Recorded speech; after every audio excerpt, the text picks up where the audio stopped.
Hello and welcome to the session about Google Forms. Okay, so today we're creating a Google Form so we can capture the customer information when we are conducting our assignment, right?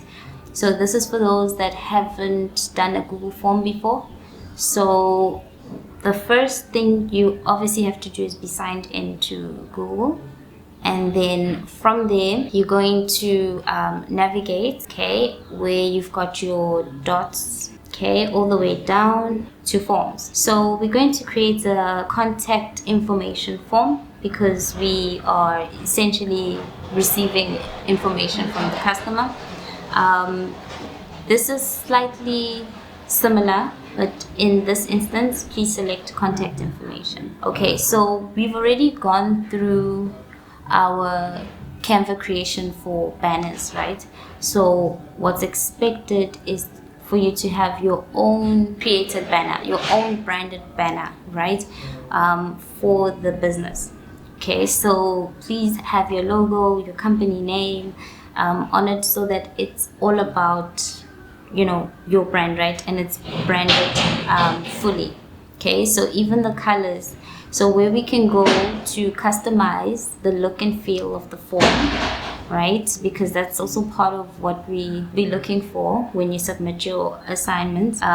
Is select your preferred font. So you're able to, because this is a header for the text, you can make this one bold. You'll get to see that it changes over here.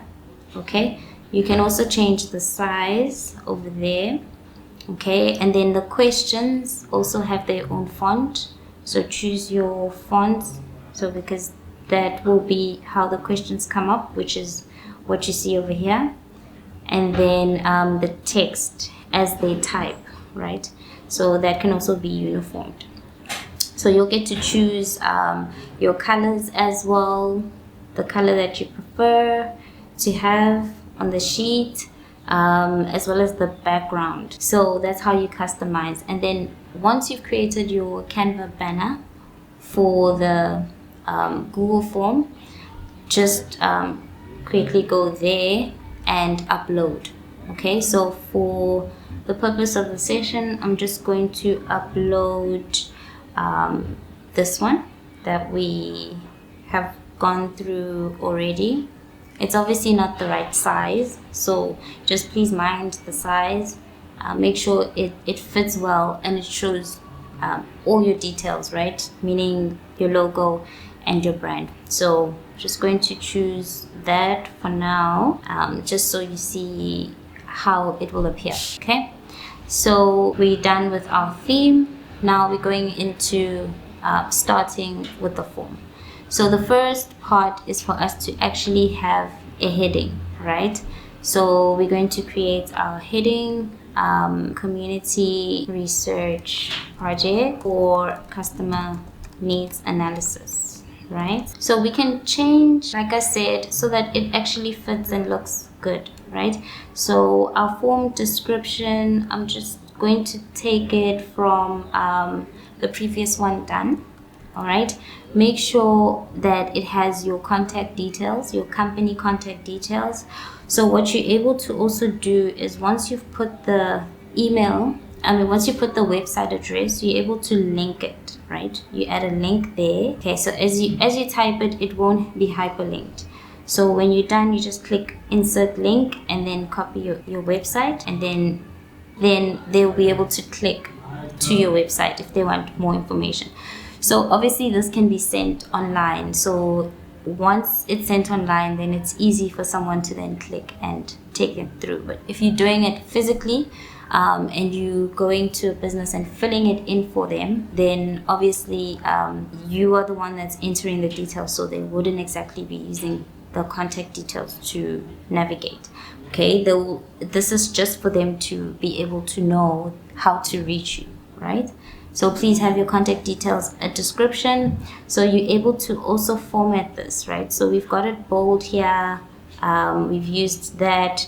You're able to have your italics. So really format this as and however you please, just please make sure the description is very clear. Okay, and you have your contact details. So now we'll just go through the types of blocks, right? The types of questions that you can format.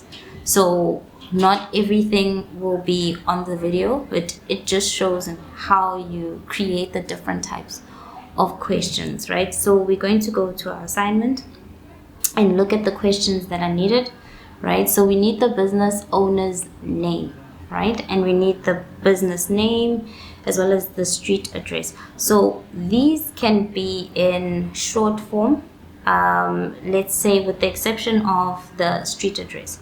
So the address will then be in a longer form. So let's just create the name. So we've got name here, so you can edit it to owner's name. So instead of actually putting it this way, because they are the ones that will be filling it in, so we can just say name and surname so that they understand it's their name and surname. And after that, we can duplicate this because it's a nice short answer as well, and say business name. So they know there's a difference between obviously their name and the business name, and we need both, right? So we'll have a duplicate for the business address. So let's put their physical address just to make it obvious. And then we change that to a paragraph because obviously it's longer than just a name, right? So just going to edit that so we can just add the option of a brand name.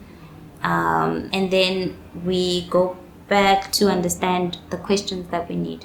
So this is another long format, so we can duplicate and create the paragraph format, like the long answer text format. So as you can see, there's stars over here. These stars represent the fact that it's required. So someone cannot move on and submit the form if they haven't filled in this question. So you have to mind whether it is a required answer or not. So some will be required, actually most of them will be required, and some not. So we'll indicate the ones that are not required. So now that you know how to create a short answer text and a long answer text, so the questions that we need, for example, this one where we're asking the top 3 products and services, this means that we can create it as a long form. So someone, because we want a list, right? We want to be able to have more than just one line with this answer. So, and that's required. So then from here, we look at our next questions, and these will also be the same. So just duplicate the top 3 top 3 products question, and then apply it to the rest, right? So now we've got this question that requires a checkbox. Okay, so now this will be different to the previous questions, right? So which of these additional services would be of interest? So now let's list our services in a form of a checkbox. Okay, so we're going to take this one and just bring it up, right? Because we are at this point here. So I'm going to paste the question. Okay, and then select checkboxes, okay, as an option. So the first one would be our service in web development, our service in cell phone repairs, service in, let's say, social media marketing. So essentially you'll add all your services here, right? So that they're able to check which one they would want. Okay, so this is obviously required, and we will then move on to a different type of question. Let's see what else is required here. So we've got how the owner is willing to pay the solution. That's another, how much, right? That's another short form question. So you'll choose a short form type of question block. And then we make sure that we have our contact details. So already, as you saw, we've got email. So we want the business email. Okay. We've got the phone number, and that's required, so we want the phone number. And then if possible, we also, and if it's different, we'd also want the WhatsApp number. Okay, so let's just say if different to sell, right? So now with that said, this one won't be required, because if someone has the same number and on WhatsApp as well as call, then don't have to fill this in. Okay, so you make sure that this is checked off. Okay, so now let's go back to see what else is needed. Now we need to create a space for comments, questions, or any additional information they'd like to give us. All right, so for this one, we've got it over here in a nice long format. Again, it's not required, so we won't be checking that box, and we make sure that it's in paragraph format so that they can ask as much as they want or give us as much information as possible, right? Or make any comments. So that's how we create our form, and how you get to see it. You just click preview over there just to see how it looks. Please make sure you view how it looks before you submit it, to make sure that you're happy with the look and feel, the color scheme that you've chosen. So we've got name and surname, mandatory, business, and all the other questions that you'll obviously add to this, right? And then this is how the checkbox looks. So they're able to select multiple, if they want all the services, right? Here they have to give us their email address and cell phone number. Here they don't, hence it doesn't have. And this is how it'll come up for them if they have to obviously add details and they haven't yet, right? Because that's going to be required before they press submit in order for them to submit. Okay, so that's how it looks. And then when you submit, please make sure that you go to responses. So this is how it would look like once it's filled in. So I've filled in these questions, and this is how the response looks. So this number 1 here shows that I'm the only one that has responded. So it means that as you get more responses, this should be sitting at a minimum of 30 as your learning club, right? You need to have 30 businesses that you've interviewed. So each and every one of you will be going out with your own links to the Google form, right? And then collectively, as the business, you'll have your 30, right? So this number should be at 30 for you to be able to say we are done and we're submitting. So when you submit, as you've seen in the session, this is how it would look like, right? In terms of the responses, you can also have a look at it as individual responses, because this is a summary. Okay, so you get to see that, oh, okay, this is an individual response, and this is how it looks like in terms of the stats and how everyone reflects, how much in bar format, which you can obviously copy and also analyze, which you should do, right? So what we're looking for is this.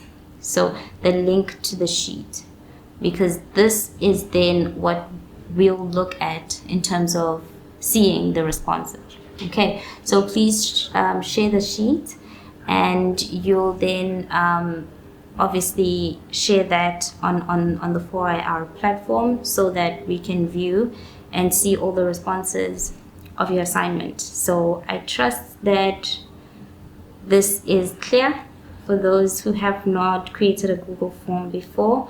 And yeah, if there are any questions, obviously please address them to your cluster managers. And I wish you a great day and happy assignment creation.